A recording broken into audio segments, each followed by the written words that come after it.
Bonjour Joël, ou devrais-je dire Elions? Bonjour, bonjour. Bah alors, à ce moment-là, on peut employer Elions ou Joël selon le cadre dans lequel je m'exprime. Elions, c'est le nom de créatrice de contenu graphique ou des textes, parce que je suis autrice de bande dessinée et stand-upeuse. Donc, on va dire c'est mon nom d'artiste, Elions. Et Joël Épée Mendenguez, c'est le nom que j'affiche très souvent quand je dirige un événement, comme notamment le Billy BD Festival que j'ai créé. C'est un festival international de bande dessinée au Congo-Brazzaville, ou quand je travaille avec différentes structures sur des projets d'exposition, sur des commissariats d'exposition, comme récemment en partenariat avec la Cité internationale de la bande dessinée et l'Institut français d'Afrique du Sud, l'Afropolitan Comics. Merci Joël de me rejoindre dans cette interview. Enfin, je suis particulièrement heureux de t'avoir en interview. Tu l'as signalé, tu exerces aujourd'hui au Congo-Brazzaville. Tu es originaire du Cameroun et tu es l'autrice d'une série qui s'appelle Eben Douta, la vie d'Eben Douta, dont on peut apercevoir les couvertures des 3 premiers volumes parus derrière toi. Est-ce que tu peux, en quelques mots, nous dire quelle est cette bande dessinée, comment tu l'as imaginée, et un petit peu comment tu es entrée en fait dans la carrière d'autrice de bande dessinée? Ben, on va dire que je suis entrée très tôt, si on peut dire carrière, oui. C'est une passion qui s'est transformée en véritable vocation ou métier pour moi. C'est de d'abord commencer par aimer raconter des histoires, aimer dessiner. Et de fil en aiguille, je me suis retrouvée à raconter le parcours de cette jeune fille qui a ce qu'on appelle, ce que j'appelle affectueusement une vie de merde, parce qu'elle vit plusieurs aventures qui sont sujettes à des quiproquos et je ne rentrerai pas forcément dans tous les détails de contenu de la série, mais c'est une BD humoristique sur le quotidien d'une fille qui vit une vie qui ne correspond pas toujours à ses envies. Un peu comme nous tous, nous avons des frustrations XY à certains moments donnés de nos vies. Et c'est à force de raconter mes propres galères ou mes propres déboires qui faisaient marrer tout mon entourage qu'à un moment, un ami m'a dit, ben, pourquoi tu fais pas une BD sur, peut-être pas toi en biographie pure, mais de l'autofiction. Et c'est comme ça qu'est né le projet Eben Douta et plus tard la BD La vie d'Eben Douta, dont le titre a été le résultat d'une communion avec les fans qui lisaient sur les réseaux sociaux et qui se sont dit non, mais garde ce titre-là, parce que c'est le titre provisoire, c'est un titre provisoire à la base, je voulais mettre un titre plus court et plus... Ils ont dit non, c'est le titre avec lequel on a évolué depuis, je crois, je publiais sur le net pendant 3 ans, je crois, avant de passer au support papier. Ils ont dit non, on garde ce nom-là et c'est comme ça que La vie d'Eben Douta est resté titre de la série.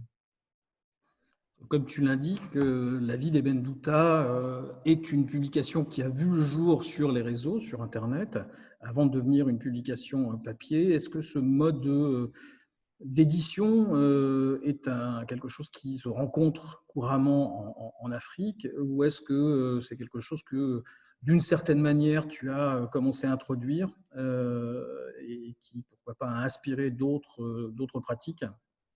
Ben, je dirais qu'au moment où je l'ai conçu, au moment où j'ai travaillé sur ce projet en le mettant sur les réseaux sociaux, c'était vraiment pas la chose commune au moment ouais, à ce moment-là.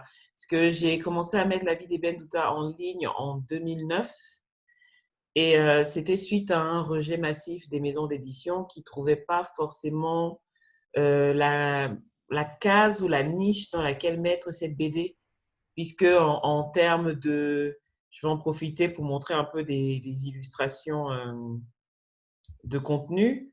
En termes de style, la vie d'ébène ne ressemble pas forcément à ce qu'on attend d'une BD faite par une Africaine qui est restée vivre en Afrique. Ça ne correspond pas toujours. J'ai des références qui sont internationales où il y a du manga, on retrouve du manga, on retrouve un peu de comics, mais du comics en termes de personnages grimés comme là. Il y a des personnages de dessins animés que je regarde ou de jeux vidéo auxquels j'ai joué, ce genre de choses. Donc, ça ne correspondait pas forcément à ce que les éditeurs voulaient éditer à l'époque. Et ils m'avaient dit, voilà, ce serait peut-être intéressant pour toi de voir s'il y a d'autres personnes que ta famille que ça intéresse. Donc, créer une page Facebook et voir s'il y a des gens. Ça, c'était un truc très européen au moment où je le faisais. Créer une page Facebook et à l'époque, on créait Facebook, c'était plus pour se faire des amis. On découvrait les pages pro sur Facebook. Et c'est en créant cette page pro que j'ai commencé à avoir un certain nombre de personnes qui me suivaient et que de fil en aiguille, on s'est retrouvés à faire ce projet-là qui prenne vie en format papier. Maintenant, c'est-à-dire que nous ne sommes plus en 2009, ça fait 11 ans. Ça fait 11 ans maintenant. Et 11 ans plus tard, il y a de plus en plus de pages africaines qui présentent des travaux de super belle qualité, des projets de très belle qualité. J'ai lancé le crowdfunding sur la vie d'ébène en 2013. Personne n'avait jamais fait du crowdfunding pour de la bande dessinée sur le continent. Maintenant, il y en a plein.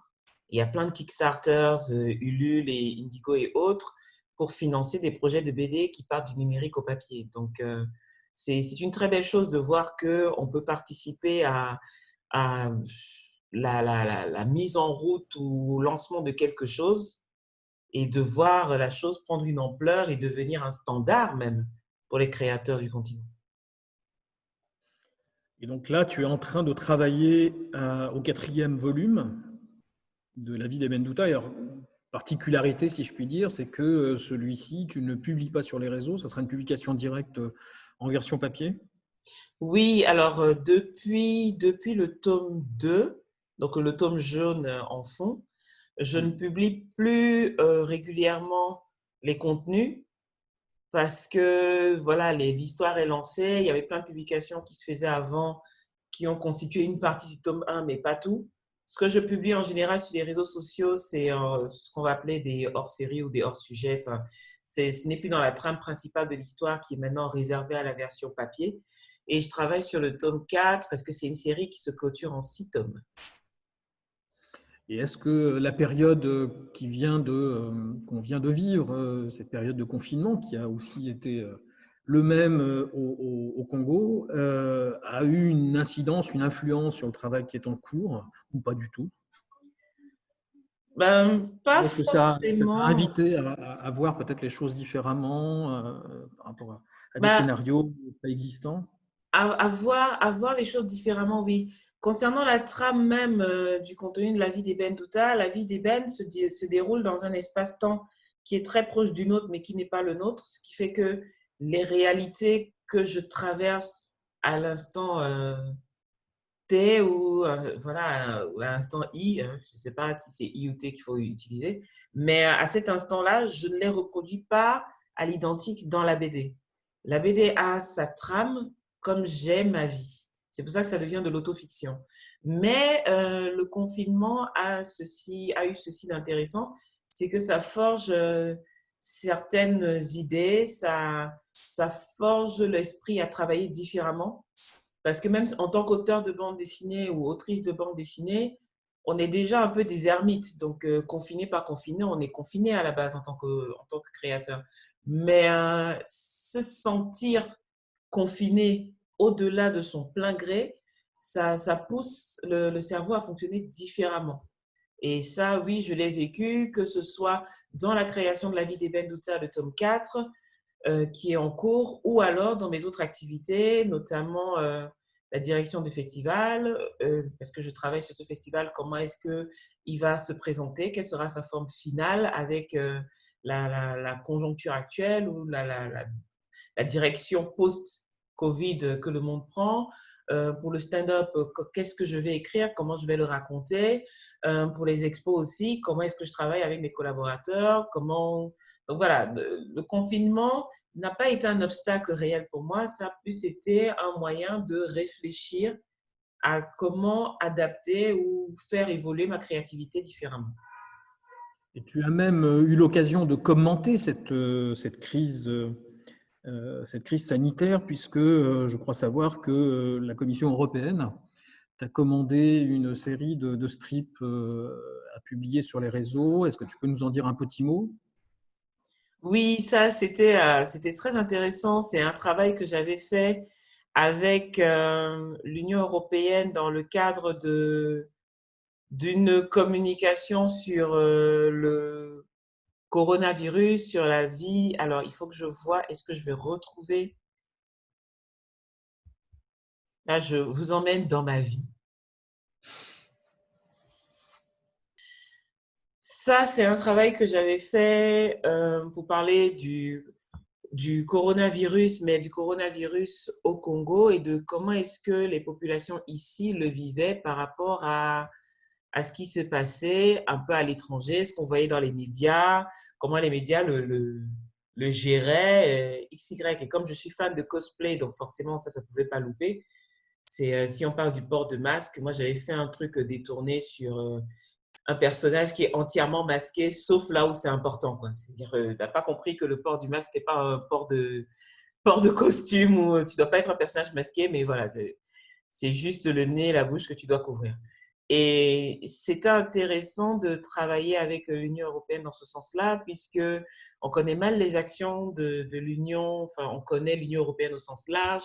Certaines personnes réduisent l'Union européenne à l'obtention de visas pour partir. Donc, c'était intéressant de voir qu'il y avait différents types d'engagements dont je pouvais parler en plus du port du masque.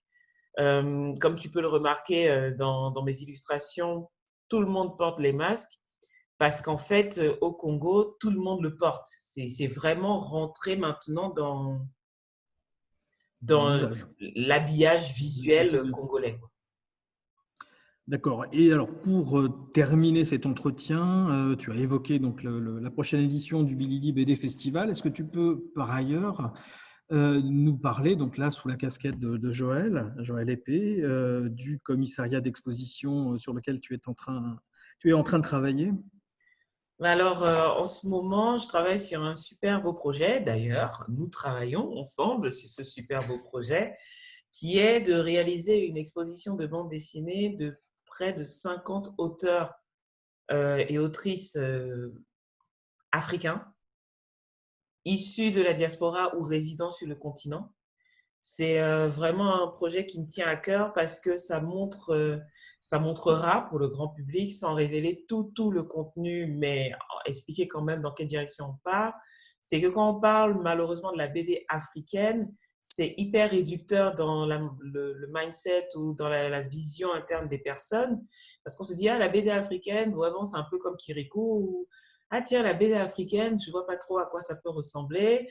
Et on oublie que quand on dit BD africaine, c'est tout un continent de plus de 50 pays qu'on essaie de résumer en un trait ou en deux traits, ce qui n'est pas possible parce que la BD du Maghreb n'a rien à voir avec la bande dessinée d'Afrique de l'Ouest ou de l'Afrique du Centre, de l'Est ou du Sud. Et même dans ces zones géographiques, il y a des particularités, il y a des héritages linguistiques.